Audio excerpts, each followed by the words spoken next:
Pengertian kolonialisme dan imperialisme menurut Kamus Besar Bahasa Indonesia, KBBI, kolonialisme adalah paham tentang penguasaan oleh suatu negara atas daerah atau bangsa lain dengan maksud untuk memperluas negara itu.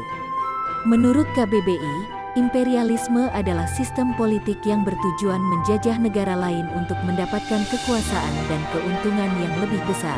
Tujuan utama kolonialisme adalah untuk kepentingan ekonomi. Para koloni yang menjajah wilayah yang memiliki kekayaan sumber daya alam bahan mentah. Kedatangan bangsa barat juga didorong misi 3G yaitu Gold sebagai upaya untuk mencari kekayaan, Gospel merupakan tuntutan untuk menyebarkan agama Kristen, dan Glory merupakan sebuah tekad untuk mencapai kejayaan bangsa-bangsa barat. Tiga semboyan tersebut yang mendorong koloni mencapai dunia timur. Latar belakang kolonialisme dan imperialisme.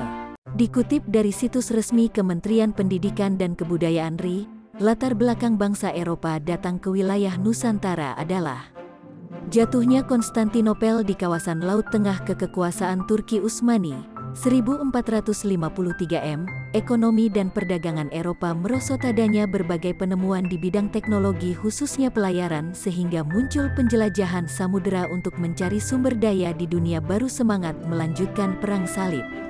Kedatangan bangsa barat ke Nusantara dalam rangka penemuan dunia baru melalui penjelajahan samudera. Motivasi penjelajahan samudera ini terkait keinginan untuk bertahan, survive, memenuhi kepuasan dan kejayaan. Para pemuda yang berjasa Cut Nyak Dieng, Ki Hajar Dewantoro dan Bung Tomo. Macam-macam kolonialisme. Terdapat beberapa macam kolonialisme, yakni sebagai berikut. Koloni defensi, yakni daerah koloni berupa pulau-pulau untuk kepentingan pertahanan. Koloni Lebensraum, yakni sejumlah orang mencari ruang hidup di wilayah baru karena ledakan penduduk di negara induk. Koloni domisili, yakni penduduk suatu negara menduduki daerah koloni, asimilasi dan pendudukan. Koloni eksploitasi, yakni SDA dan SDM daerah koloni dieksploitasi untuk keuntungan finansial. Koloni netral, yakni pendudukan sebuah wilayah untuk tempat tinggal tanpa ada prestasi lain. Koloni deportasi, yakni daerah koloni digunakan untuk menempatkan tahanan politik. Foto kolonialisme.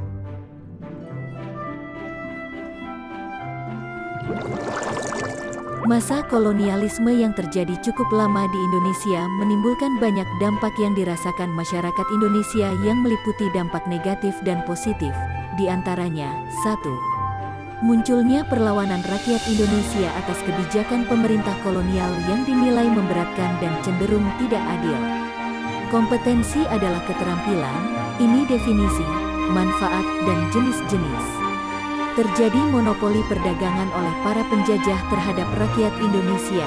3. Penerapan sistem tanam paksa membuat rakyat mengalami kerugian. 4. Munculnya bahasa serapan yang berasal dari bangsa kolonial dan digunakan oleh rakyat Indonesia hingga kini.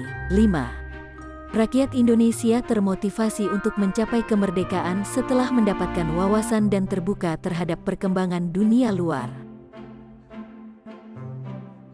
Kesimpulan kolonialisme berfokus pada penguasaan suatu wilayah dengan sumber daya alam tertentu untuk dibawa ke negeri asal penjajah. Sementara imperialisme berfokus dalam penguasaan politik dan pemerintahan negara yang lain untuk memiliki pengaruh terhadap negara tersebut. Terima kasih. Bila kurang paham bisa ditanyakan.